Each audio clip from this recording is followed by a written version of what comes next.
The stench hit me first, rancid, piercing, and unnatural, like a chemical spill at a seafood stall. I stood barefoot at the edge of my pond, staring in disbelief as hundreds of my koi floated belly up. The frogs, usually darting along the banks with playful hops, lay still, their glossy bodies frozen in eerie silence. Dragonflies, once zipping over the water lilies like tiny drones, had vanished. Just a day ago, Willow Pond had been a levying symphony of croaks, quacks, and the gentle gurgle of its natural spring. Now it was a tomb. I dropped to my knees, heart racing, fists digging into the damp grass. I didn't need a detective to figure out who'd done this. Only one person despised my pond enough to commit such an atrocity: Linda, the HOA president, self-appointed guardian of the neighborhood, and the woman who'd once tried to find me over a too rustic mailbox. She'd finally gone too far. By poisoning my pond, she just handed me a free pass to become the bad guy in this tale. 2 days earlier, I'd never have imagined this. The pond was my sanctuary, the heart of my property, and honestly, the only thing keeping me grounded as suburbia slowly encroached on my land. I'd built it from nothing years ago, shaping the soil with my own hands, lugging rocks, and planting lilies until it blossomed into a thriving little world. Frogs sang every night, ducks nested each spring, and the koi practically greeted me when I brought their food. My grandpa used to say a pond mirrors the soul of the land, and I believed him. That's why seeing its murky, toxic water broke me in ways I couldn't put into words. Linda had been a constant nuisance, strutting around like she ruled the neighborhood, clipboard always in hand. Her HOA reign stopped at my property line, but that didn't keep her from meddling. Last summer, she tried to cite me for excessive wildlife noise. Apparently, frogs offended her book club's refined tastes. Then she'd grumbled about the pond dragging down property values, as if bullfrogs were worse than the soulless McMansions the HOA kept approving. I'd shrugged it off as usual until now. The morning before the disaster, Linda had shown up united, as she often did. She stood just past the pond, arms folded, sunglasses perched on her head like a tiara. "You know, this could be a perfect spot for a community walking trail," she'd said, eyeing my pond like it was hers to redecorate. I could almost hear the cheesy soundtrack of a home makeover show behind her. I told her, firmly but civily, that no trail was ever crossing my land. She smirked and said, "We'll see." I didn't think much of it then. Linda was all bluster and petty newsletters, or so I thought. But as I stood over the poisoned water, it all clicked. The faint chemical smell, the plastic bag I'd overlooked at first, half buried near the shore. I pulled it out and read the label: pond cleaner, concentrated formula. Not the garden store kind, but the cheap, heavy-duty stuff landscapers use to nuke algae and fake fountains, the kind that obliterates ecosystems if mishandled. My gut sank. Linda's gardener, the guy I'd seen fumbling around her yard like a confused intern, had been hauling buckets the day before. I just hadn't realized they were full of poison. Rage, grief, and a twisted spark of amusement churned inside me. Linda thought she'd been slick, thought she could kill my pond and slink away unnoticed. But nature sees everything. The frogs, ducks, and dragonflies weren't just scenery, they were my neighbors, my companions, the heartbeat of this place. Linda had declared war on them, on me. I could have called the cops. Maybe I should have. As I stared at the slick, poison water, a darker idea took root, one older and far more satisfying than paperwork. I remembered the frog breeding pits at the back of my land, where hundreds of tadpoles were nearing maturity. A sly grin crept onto my face. If Linda wanted to mess with nature, I'd let nature mess right back. Frogs have a knack for being unforgettable. By sunset, I was knee-deep in mud, flashlight strapped to my head, checking the pits. Sure enough, the tadpoles were plump, sprouting legs, ready to hop, hundreds of them, maybe more.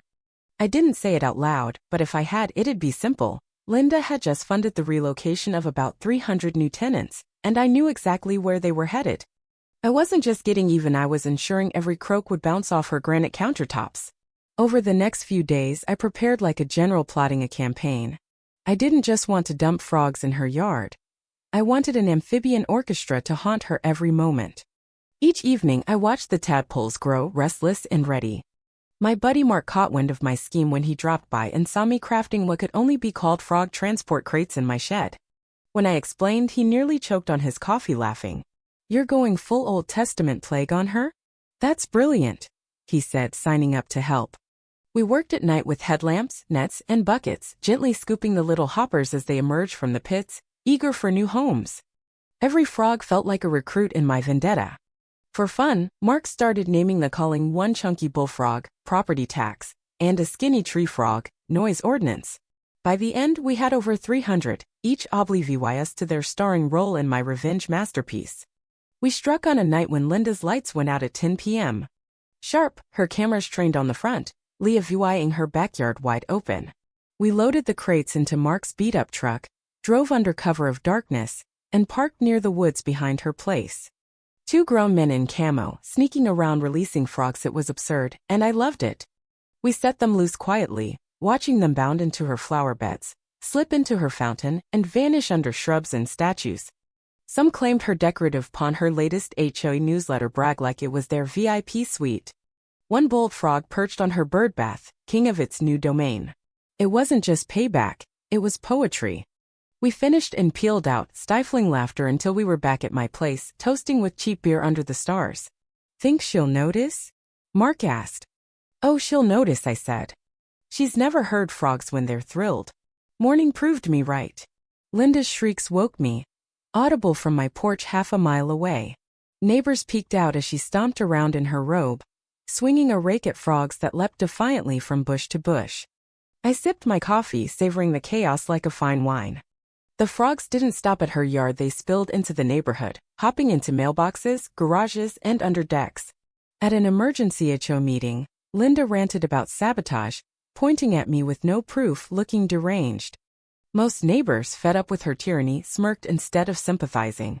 The frogs thrived in her perfect landscaping, their chorus growing louder each night, rattling her wind chimes. She tried leaf blowers and hoses, but they just croaked harder, low-viewing the water. It was pure, unscripted gold. For days, the neighborhood buzzed with the madness, though few admitted enjoying it. Linda unraveled, hiring exterminators with sprayers and foggers, pushing chemicals right up to my pond's edge. I confronted her, warning about runoff, but she sneered. "Prove it." Her arrogance was her weapon until it wasn't. Without frogs, mosquitoes and gnats swarmed her yard, ruining her parties.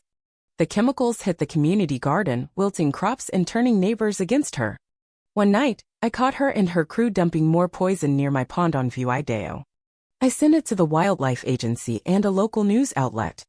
Within a day, reporters swarmed, officials tested the water, and Linda's threats fell flat. At the next HOA meeting, with footage of her crimes public, she was ousted as president amid cheers. Fines piled up and my pond was declared a protected wetland, untouchable. Linda collapsed into a lawn chair, defeated, as her empire crumbled. The neighborhood lightened without her grip. People helped me restore the pond, and slowly, the ducks, dragonflies, and frogs returned. A week later, an HOA envelope arrived with her resignation and a scrawled note. "The frogs won't stop croaking." I grinned. The pond thrived again, its chorus a nightly VY Tory song. Somewhere, Linda was awake, counting croaks instead of sheep, regretting the day she crossed me and my pond.